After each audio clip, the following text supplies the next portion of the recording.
Welcome to Building My Legacy podcast. This podcast is designed for leaders and entrepreneurs who want to leave a legacy and will provide strategies that focus upon key elements for legacy creation, determining your desired impact and its benefit, increasing your legacy's reach by engaging key stakeholders, planning, prioritizing, and executing. Here's your host, Dr. Lois Sonstagard. Hello, everybody. This is Lois Sonstagard. I am here with Kate Fitzsimons today. I am so excited to bring her to all of you with Building My Legacy. She has a marvelous story about building a legacy already at a very young age of 28, and actually you started much younger than that. And I want her to share her story with you all because it is amazing, first of all. But secondly, I found as I listened to her story, I was challenged to think about what is it that I do and what is it that I'm really sharing of myself that will have a lasting impression for the next generation or the next generation. And Kate is doing that right now. So would you just begin by sharing a little bit about who you are and how you got started in this? Of course. Well, I love that you've kept a bit of a surprise and haven't mentioned that I'm from the other side of the world from you. Of course, you guys might be out of here from the accent. I am from the land down under, so from Sydney, Australia. Currently now living in New Jersey in America. So it's been quite a journey over the last, my life changed dramatically when I was 20 years old. So prior to that, legacy was never something I'd ever thought of. You know, I thought that was something that you just thought up when you were like 80 and, you know, on your deathbed, and it's like, what legacy would I actually leave behind? But I'm realizing now it's very, very different, and it is in the daily interactions with absolutely everyone around you, which is weaving your legacy. But I was woken up to think about that in the hardest, most heartbreaking way possible. So just as I was about to graduate from my university degree, majoring in business, you know, I was always going to follow the corporate path and, you know, get that good job and just kind of follow that road. I woke up to the phone call on the 20th of October, 2012, 3:37 in the morning. You know, when your mum's calling you at that hour, it's never going to be good news. And, you know, immediately mum just said, your sister's been in a serious accident. She was over holidaying or vacationing, as you guys say, in Koh Samui in Thailand. And she got knocked off her bike. She wasn't wearing a helmet, and she tragically passed away from her injuries a few hours later. She was just 24 years old, and I was 20. My sister was and still is my best friend. I keep her very much alive here with me. But that absolutely shattered me in, as you can imagine, a whole family. And I spent many hours lying on that floor where we used to share a bathroom. That's where I feel closest to Nicole. And I was just crying. I was just like, how does someone so beautiful, so talented, like my sister was one of those people that did think about her legacy and think about the impact she wanted to have on the world. And she was brave and she was kind and she just inspired me every day. But I thought I couldn't be that person. That wasn't me. But suddenly through losing her, I had a greater reason why to step up and take responsibility for my life and ask myself the powerful questions. That is, what legacy do I want to leave behind? And writing a funeral speech at 20 years old and coming face to face the reality that had it been me when Nicole was, how many regrets I would have had because of fears of uncertainty and failure and what other people think. And now I'm like, the only fear I'm letting drive me is the fear of regret. That's the only one I pushed behind me to keep being brave. And I told Nicole I'm going to live life large enough for the two of us. So from that, I looked at what can I create from this. My favorite quote, it's not about fighting the old, but building the new. And so every time my brain wanted to wallow in self-pity and say, this is so unfair and why, and of course I had those moments and I've had those breakdowns, how I got back up was asking myself, what can I create? What are the lessons? And for me, in my family situation, the most powerful lesson was one of travel safety, because Nicole never would have taken a risk of getting on a motorbike in Australia without a helmet. Yet so many Aussie tourists get over to Southeast Asia. It's so cheap and available to us, but there's no rules and safety standards there that we start taking risks that we wouldn't take at home. I have video footage of my sister's accident. I had so many lessons where I'm like, whether I throw that footage under the bed and never look at it, like that helps no one. But what does help someone is sharing it and hopefully saving even just one life in her honor, because that is someone else's sister or brother or, whatever. So I can't take away my pain, but I can stop it from happening to someone else. And it was focusing on that, focusing on the way my sister lived her life and the choices I know she would have made, that I was like, I want to leave a footprint on this world in the same way that my sister did, in my way, of course, but through all the lessons she taught me. And so we established a charity, the Nicole Fitzsimons Foundation, and over the last 7 and a bit years now, I've gone around Australia and I shared a travel safety presentation to help young travellers not make the same mistake. And then from that, it's kind of evolved also into my resilience and mental health presentation and helping other young people who are going through adversity like my own thrive through it in the same powerful way. So, Kate, you talk about resilience and for yourself, and that's what you share with students. You go all over the U.S., other countries, Australia, talking with junior high school students, younger students also. Yeah, it tends to be more from about the grade 9 upwards, but I also have done like the 7 and 8 grades as well. And because I think in my mind, as I started with the travel safety stuff, it was always like the senior students, but I'm realizing that this message of overcoming adversity and resilience and mental health especially spans across all age groups. Even teachers watch my talk about resilience and they're like, oh, I needed that message too. So there's no real limits to that. And that's amazing thing. And I think, standing as an Australian from Sydney, Australia, where, some kids literally haven't met an Australian before, but then opening up and showing them that no matter where you come from, no matter what upbringing you have, how much money, whatever your, upbringing has been, we can all connect on one common thing. And that is that our life hasn't gone according to plan and we've all had to face adversity. So we're not alone in that, but I also want to show them that we are not alone in our ability to overcome that if I can do it and apply these lessons and keep practicing and keep getting back up, that they can as well. So one of the fascinating things is you are sponsored by a superintendent of schools out in Idaho, is it? Yeah, I got one of the principals from Idaho. So he reached out this time last year, actually, to the very date, was the first presentation I ever gave here in the United States at Idaho Falls High School. And he reached out online just a couple months before that, and he said he couldn't really find anyone with the message that he wanted here in the States, and he reached out and we had a chat and he's like, let's do it. And I was like, that was probably one of the second most defining moments of my life, and I had to overcome a lot of limiting beliefs about my own abilities to get myself over here. But he saw my talk and we actually have it on film. He was streaming with tears backstage and he's just like, that was everything that I'd hoped the kids, like, for them to hear. And he enjoyed, I try and balance, humor with a bit of logic and of course emotion, because I love sharing my story and what I've overcome, but I know everyone has a story and everyone has that thing that they wish they could change, but they can't. And so I wanted to also explain the how and the why, why we want to focus on, and taking some energy within and questioning our beliefs and where we do have power and why that's going to then impact how we feel and how we're showing up and why it's worth that effort. But first, we've got to make that choice to stop the blame game and to stop trying to control everything outside of us that we can't control. You only get so much energy in a day. If you're constantly focusing out there, you miss the opportunity to work where you do have greatest influence. So that all of that kind of balancing in with my story and my love and my passion for what I do, Bob was like, let's take this around the States. And so, now that's how I'm slowly working on building up, hopefully getting to many more states around your amazing country. So tell me, what is it about your story of resilience and hope that you bring that just resonated with the superintendent of schools?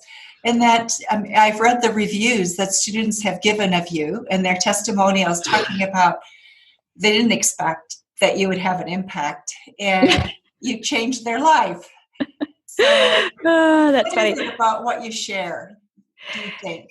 I think my willingness to be really vulnerable and raw and real with the students. I share a lot of personal photos and moments, and I think I've done, again, you can't connect the dots looking forward, only backwards, right? And so I've been public speaking since I was a little girl. I always loved being up in front of audience. So I know how to express myself, and it's a skill that I've practiced and I never knew why I loved it so much, but now I can look back and see like maybe this was always my path and the journey I was meant to go on. But I think, as I said, a lot of students also say, I've seen psychologists for years, and then everything you explained, it just clicked in like that moment. Like what I've been reading for hours made sense in like 1 hour from watching you, because I've worked my butt off to try and learn the why and the how, and then explain it in a way that clicks and simplify it down so kids understand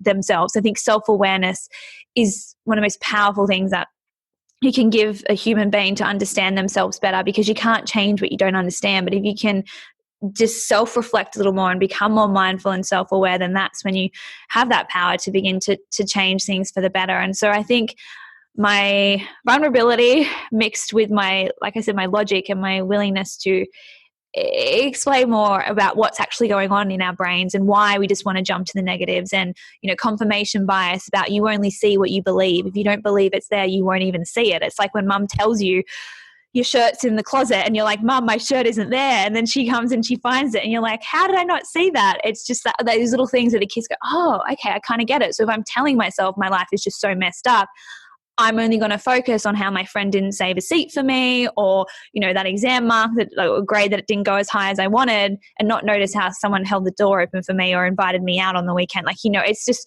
reinforcing those beliefs.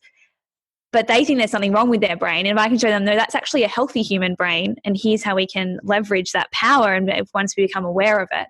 That's what I'm passionate about as well. Like not just the inspiration, but the education come together so they feel empowered to take action on it. So how do you help people gain resilience? I think it doesn't matter what our age is or what our experience is. Resilience is one of those skills that eludes a lot of us. And yes. So how do you help people find resilience? How did you find your resilience? I like to think of resilience as a skill. And so just like every other skill, it's something that you have to practice to get better at. And life is our playing field, our practice field for getting better at it, right? So I think particularly for young people, the more that we can expose them to some adversity in some way in a safer environment where they are surrounded by teachers and the right support networks, I think you grow resilience through overcoming difficulties, right? You need some difficulties in your life to put those skills into practice, to gain that self-belief in yourself, to then do it like you're like, oh, I stood up and I gave that speech and I didn't completely melt into the ground. I can do hard things. And that's, again, like what I'm passionate about, training people's brains. Like look for evidence out there in the world of what you have overcome, and then use that belief in yourself to overcome that next thing. But that's the thing that I say, and that's why I have a podcast show of myself, to keep teaching and reinforcing and repeating these ideas and these things, because our brain, it's neuroplastic. It can change, but it has to change through repetition. And so I'm really passionate about being one of many valuable resources out there in the world that is getting kids to stop focusing on why they don't look like that model on Instagram, or why they don't have that many followers, or whatever it is, and really put their mind juice to work to things that are going to help their mental well-being, and help them, again, begin to think more mindfully about their own legacy. Because I think kids think, again, like I did, oh, that's something you worry about when you're older. But I just did a podcast episode of my own of like, what do you want out of life? And what do you, like, really consciously asking yourself that, and not just going off what people are hand feeding you from when you were younger. There was something else, resilience as well. I think a big part of like today's society that and I tell the kids straight down the line, it's like we have to drop the entitlement that our life should be any different than what it is. We have to accept our lives as they are in this very minute. We can't begin to move forward if we're not letting go of what's weighing us down. And a big part of that is thinking that shouldn't have happened. I could argue to the cows come home about why my sister should still be alive, but that I can't change that. And saying that story doesn't punish the guy who killed her, it only punishes me, right? He's off living his life. I'm staying the victim to that story, and meaning I'm attaching to what happened. And I really recognize that he had the power to take her life, but he has no power over the impact it has on my life if I'm willing to redirect my energy towards my perspective and what I'm going to create from this and what I can make it mean in the big picture of my life. And that's such a freeing thing. But so many people are stuck going, that shouldn't have happened to me. That's so unfair. I'm like, yep, you're probably right. But now what?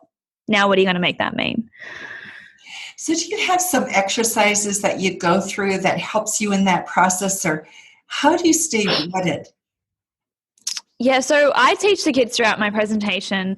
I call it the 3 R's. So it's the 3 R's to response ability, right? So rather than just freaking out in knee-jerk reactions, it's about intentionally responding to things, right? Because we all have that ability to choose our response if we slow down and stop the knee-jerk reaction. So the first R is to really recognize the true cause of why you're feeling what you feel and to take your power back over that, because our default kind of reaction is to instantly blame someone else and kind of dwell on the negativity and kind of focus out there. And so what I say by recognize is separating out the pure facts of your situation. So rather than being like, my life is ruined because my sister died. It's like, look, my sister died on the 20th of October, 2012. I'm making that meme. My life is ruined. This is so unfair. This shouldn't have happened. If you can just separate out like your thoughts and perspective from the facts, you begin to realize like, hang on, so much of my resentment and my helplessness and all of that is really coming from my own thoughts on this right now. And that doesn't instantly make you feel better, but the one thing it won't make you feel anymore is so out of control, because you realize like, oh, hang on, this is something that is within my control that I can begin to just like, first of all, take ownership over and begin to play with and question a little, which is why the next step, the second R, is to reflect upon the value of these thoughts. Because so often we want to hold on to our story and keep arguing, but this is so unfair and this shouldn't have happened. And I'm always like, okay, Kate, you might have all the evidence and reason in the world about why this is unfair, but how do these thoughts make you feel, and how are you then showing up in this world when you're feeling and thinking this way? Is it useful? Does it get you closer to where you want to go or the kind of person you want to be? And just by looking at and going, oh yeah, well, when I'm thinking this is so unfair, I get frustrated at my parents and we end up in arguments, or, whatever it is, just taking that time to reflect a little, begin to realize, like I said, there's no upside. Getting negative about all the negativity out there only adds to the negativity in the world, the very thing we're outraged against. So I'm all about being the change you want to see. And then that's when I kind of introduce to the kids that third and most powerful R, and that is to redirect your perspective to find something more empowering to focus on. And I teach the best way to do this to stop your mind spinning out on CNN, which is constant negative news. Just to break through our negative mind chatter is to ask ourselves powerful questions, because our brains are actually designed to answer questions. It's what it's loves to do. It wants to find an answer to a question that it asks because it hates open loops. So if you actually ask yourself a question over and over enough, it will go and find that answer for it, right? More useful thoughts. So I pass along 3 main questions that kind of inspire our brains to step back a little, see more of the big picture, see something from a different perspective, and focus more on the lessons and the values and what you can control, and less on the loss and all the things that you can't control. So for me, and my most powerful question that I was asking myself throughout my family's tragedy was, what can I learn from this to benefit my life or the life of someone else? And I think that second one is so powerful because it gets us thinking beyond ourselves. And I think if we can find a meaning for our pain, as Viktor Frankl taught, it doesn't take away the suffering, but you can create then something meaningful from it. And it was those who had, the meaning, a man that knows their why can survive anyhow. And I think if we can stay connected to something greater than ourselves during really tough times, it can help us, as I said, find that hope and that strength. So transforming that helplessness into a place of hopefulness is through just simply getting your brain to go, nope, we're not going to focus on all those things, but what's the one lesson? I believe not every experience in life is a good experience, but there's something good in every experience. So that's a powerful question. Another one is, how can I turn this setback into a comeback, right? Because that is what every setback allows the opportunity for, a comeback. And I love this question because it's action oriented. Immediately it's like, what can I do rather than what I can't do? It's like, oh, what could I possibly do to take that next step forward? And another one my third one that I share, which students tend to be like, yep, that's a powerful one, is how will I think about this in 5 years' time? Oh, interesting. Because like 9 times out of 10, I tell the kids, 9 times out of 10 where you are in high school, you won't even be thinking about it at all. I can promise you that. Like, I can't remember any of my exam grades or what so-and-so said about me. I don't even know where so-and-so is in the world at the moment. Like, you know what I mean? So it really helps. And I wish I had it above my desk in year 12. So again, your brain might want to come up with, I don't know, at the beginning, but I'm like, if you just keep focusing on telling your brain, no, this is where we want to focus, and I'm in control of how I feel, and I do get a choice over how I respond, reinforcing those patterns, that's what I believe begins to grow resilience. But again, as I said, it's a skill, just like you wouldn't immediately know how to play the piano if you sat down it for the first time. It's the same with managing our thoughts and taking ownership and redirecting. But it gives kids, at least I plant that seed in their mind, and then I encourage them to join me on my podcast show and things like that to keep growing that seed through. Kate, one of the things that we see right now here in our country, and I don't know if it's the same is true in Australia, but I'm guessing it's not too different. I hear it from my friends in Japan. The amount of depression, anxiety that exists in young people today. But it also is in the workplace, because we're seeing from Gallup research that 80% of our employees are overwhelmed and stressed at work. That's an incredible statistic, right? Yeah. And so what you are talking about with this resilience, your tools there work no matter where you are in life or what you're dealing with. Yeah, 100%. And I know, so yeah, I'm nearly 28, and so I graduated from high school 10 years ago. I know I got none of this support or teaching or understanding explained to me. So of course it makes sense that in the workforce of even older generations, that there wasn't all this focus and understanding and education on their mental health and emotional management and emotional impact. So to me, I say 100% that makes sense, because these adults weren't given this education and support like the younger people are getting. And all I can hope is that this is going to bring, like, you know, as these younger kids are coming through, that they will begin to feel less stressed and anxious. And that's why I am passionate about the youth market. But 100%, if anyone wants me to come in and fire up their workforce, I'm all about it. But that doesn't surprise me, and it is alarming. And I'm hoping that, again, more and more companies are taking that very seriously, because they're finding, like, you know, it is untreated anxiety and all that can turn into that depression and helplessness, which of course can lead to some really tragic roads for some families and some people.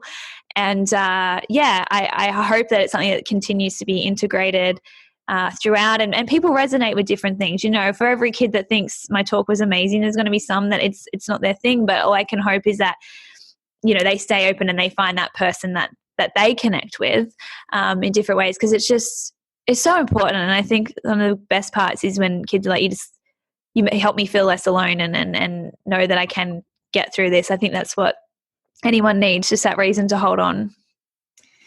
You make a marvelous distinction between legacy and leaving trusts or inheritance to people. You want to share that distinction? I think it's a powerful distinction. Yeah. So Lois and I were having a quick chat before we hit record, and of course speaking about legacy, and I said the best way I like to define legacy is, you know, an inheritance is what you leave for someone, but a legacy is what you leave in someone, and that impact that is felt outside of the hands of monetary value or the outside of the hands of time. You know, I remember some people that have impacted my life, you know, you haven't seen in years. And I think that's such a beautiful thing. And last night was actually worldwide candlelighting night for the Compassionate Friends group, which is a worldwide like grieving community. And they lit it for like families and children and people that lost their lives particularly young. And I was watching the candle and I was like, it's been over 7 years now since my sister's feet touched this earth, but I can't tell you how many times a day that I'm making decisions based off like channeling my inner Nicole and that courage and that way that she would always tell me, like, you know, because she actually told me I was scared about something, and then she goes, yeah, but I said, oh, I'll worry about that when I'm older, when I'm in like my 50s. And she looked at me and she's like, what if you don't live that long? And for me, like, I was like, what do you mean? But she kept that so front and center in a way that just brought so much of herself to life. And, you know, I always now I'm like, you know, our dreams are meant to be lived out in this lifetime, not buried with us. And she really taught me that. Kate, you are just wonderful. We could talk and talk for hours, I think. The message you give of resilience is so powerful, and it really becomes that base, I think, of hope. And hope, that's what you're referring to, I think, with Frankl too, Viktor Frankl. Mm-hmm. When we have that hope, we have that sense of a future. Yes. And you are bringing future not only to yourself, but to all these young people. And for those of you who are listening, we will, in the show notes, attach a link to a PDF that Kate has that talks about the program on resilience that she provides to schools. She speaks to schools all over. And so I really encourage you to get in contact with her. If you have need help getting in contact, let us know. We will be glad to connect you. We all are in the business of building a legacy, and we need to work together to get this message out as much as we can and to help those who really have a message that builds a future. And so thank you so much, Kate, for your time, for your thoughts, for the story you shared, because I know there are going to be people who listen to this that their life will be touched in a way that it's never been touched. So thank you. Oh, no, thank you so much, Lois. I really appreciate the legacy you're building through your podcast. And I appreciate you haven't kept just my legacy growing today, but also my beautiful sisters. So for that, I'm eternally grateful. You are welcome. And again, we thank you for listening to Building My Legacy. We look forward to talking with you on our next podcast. Thank you very much. You've been listening to Building My Legacy podcast with Dr. Lois Sonstegard. To book your appointment with Dr. Sonstegard, visit www.buildtomorrow.com.